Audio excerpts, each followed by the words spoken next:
5 restaurant hacks that I think everyone should know if you're on the floor. The first would be always being prepared with your apron.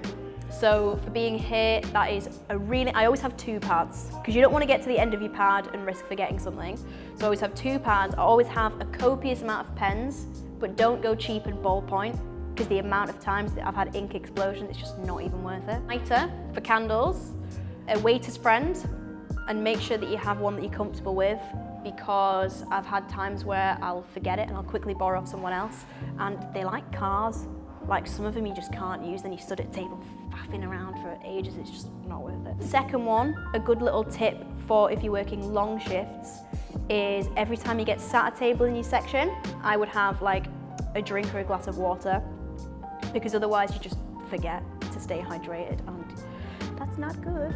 Third hack would be learning little things about the menu that you can draw from if you're being questioned, or in this specific example of doing nice things for people. So we do things called hospitality bonds here, hospo bonds, where we'll do something really particular and personalised and nice for a table that will like make their experience. So the big example for me would be anytime a couple comes for an anniversary, I would always learn what the anniversaries represented. So, you know, I think one of them's like leather or one of them's wood.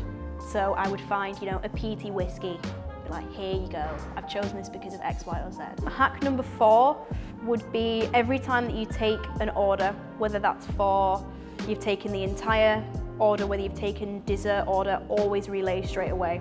So then it's always done, relaying the cutlery. And then the 5th one, big thing for me, I don't know if this is like this at other restaurants, but here, all of our tables are on feet at the bottom. So if you have a table, see this one's pretty good, but because the floor is uneven, all of the tables wobble. So I will always make sure before I get sat that I twist the feet, because there is nothing worse than you've got a tray in your hand and you've got like 6 things going on and someone's going like wobbling the table and the glass is going everywhere. So I always make sure the little things like that are always perfect before people sit down.